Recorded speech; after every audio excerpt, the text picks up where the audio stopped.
Okay, so let's learn how to make a perfect guess. Okay, again I want to tell you, we are not solving the fully problem.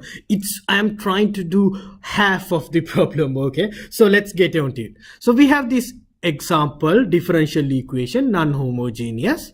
Okay, so what is the first step I said? Well, forget that it's non-homogeneous. Let's write down the homogeneous version of the differential equation.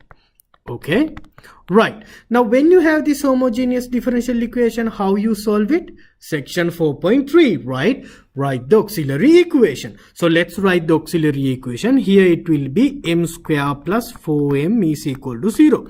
Now if you are not familiar with this, to write it very fast like me, use the y is equal to e to the mx method and do it. Feel free to do that, okay? While I'm explaining, try to pause the video and try to predict the next steps by yourself, okay, when I'm doing example 2 and 3. All right. Okay, so now what we want to do is we want to find the complementary solution. So to find the complementary solution, we need to factorize this. So let's take a m out. So we have m times m plus 4. So one root is 0, other root is negative 4. So then what is the fundamental set of solution? One solution is e to the 0x because we have distinct roots, right? And the other root is negative 4, e to the negative 4x. So the fundamental set of solution is e to the 0x is 1, e to the negative 4x. Well, we cannot simplify that. Okay, good. So this is the fundamental set of solution. Now can you tell me what is y sub c? Y sub c is constant c1 times 1 is c1, c2 times e to the negative 4x. Now this is the complementary solution, okay? Solution for the homogeneous differential equation. Okay, now that's done. The next step is, okay, now go to the non-homogeneous part. Now what is my g? What does make this differential equation non-homogeneous? The right hand side function 10 e to the x. Okay, all right. Now let me teach you how to make a guess. Let's make an initial guess. The way we do the initial guess is we look at what you have here for g and we try to come up with a function that look like g in a general sense. Okay, what do we have here? A constant times an exponential function. That is how you should read the gx. What type of functions you have? Here a constant times exponential function. Then what is the general way you can write a constant time exponential function? A times e to the x.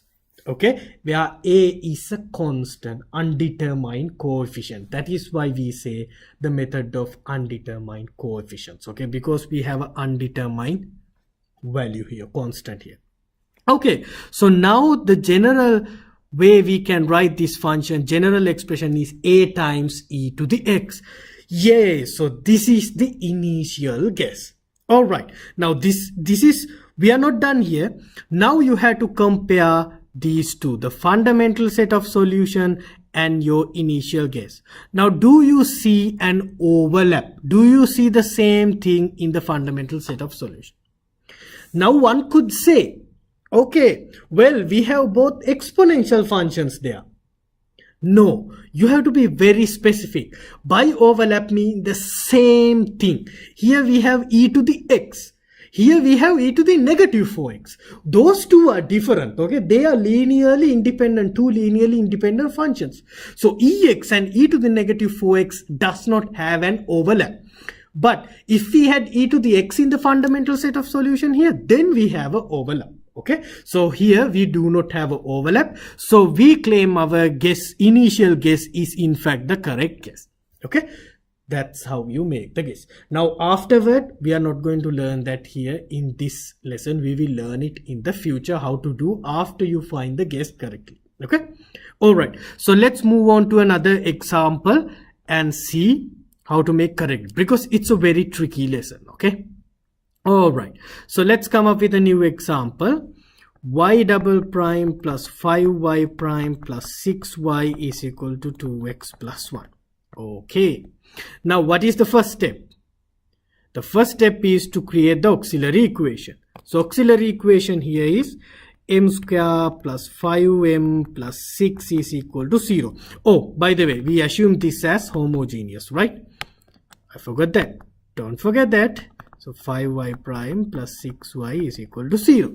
Okay, good. Now, once you are done here, you got the auxiliary equation. Let's factorize this. So this will be m plus 3, m plus 2. Then the two roots are m is equal to negative 3, m is equal to negative 2. Now what is the fundamental set of solution? E to the negative 3x, e to the negative 2x. Good.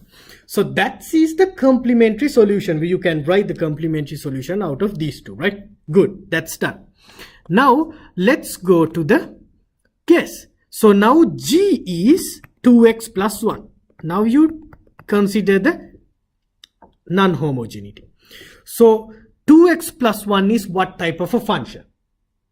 This is a linear function, right? A first degree polynomial. How can you write the general expression for a first degree polynomial? Now here what you have is 2x plus 1. Too specific. Now how can you write any linear function using constants? Ax plus b, right? Ax plus b. So this is y sub p. Particular solution. This is my initial guess. Okay. General representation of the right hand side. Good. Now what is the next thing you should do? Check for overlap. Don't forget it. So compare these two. I have a linear function here. You have exponential functions here. Do you really have an overlap? No, right? Those two are completely two different things. So you are good. Your initial guess is correct. It is ax plus b. Yeah. So that's it. Okay. Again, how to proceed from here? That's a future lesson. Okay. All right. Now I'm doing here very simple problems. We will come to harder problems later. Okay. Right. The next problem is the same differential equation, but I have 3 sine 2x. So let's write it. Y double prime plus 5y prime plus 6y is equal to 3 sine 2x. Okay. Now here it's very important. Now, what do? We assume this as homogeneous. Y double prime 5y prime 6y is equal to 0. And we saw from the previous question this was the same. And we can write the auxiliary equation m square 5m plus 6. This is the same auxiliary equation as previous question. So we get the same fundamental set of solution, right? E to the negative 3x, e to the negative 2x. Let's not spend time on that. Now the question here is actually g. Okay, so g here is 3 sine 2x. G here is 3 sine 2x. Now here's the tricky part. Now what is the general representation here? Someone can say, let's say a sine 2x, right? Now hang on a second, this is not correct, but why didn't we replace this 2 here by a different number? You do not change inside functions, right? You have inside the sign, you have 2x. You do not change that. Okay. Here what you have is sine 2x times a constant. So here 3 will get changed because it's a constant times sine 2x. You do not change constants inside a function. Okay. So here a sine 2x. Don't change 2 into b. Okay. Now, but still this is not the correct guess. We have to change this case. The reason is, now the goal of this particular solution is it should satisfy the differential equation. Now when you take the derivatives of this particular solution, this case, okay, y sub p, you will get cosine, right? Now here the particular function changes. Okay, so you have to take that into account. So the actual guess should be, the correct guess should be a sine 2x plus b cosine 2x. Okay, this is very special for trigonometric functions. So trigonometric functions will always have both sine and cosine part in the guess, even though cosine didn't appear in the problem. So here I didn't have cosine, but I still have to have cosine in my guess. So for example, if I didn't have sine here, for example, if this question was 3 cosine 2x, you have to include sine in your particular guess as well.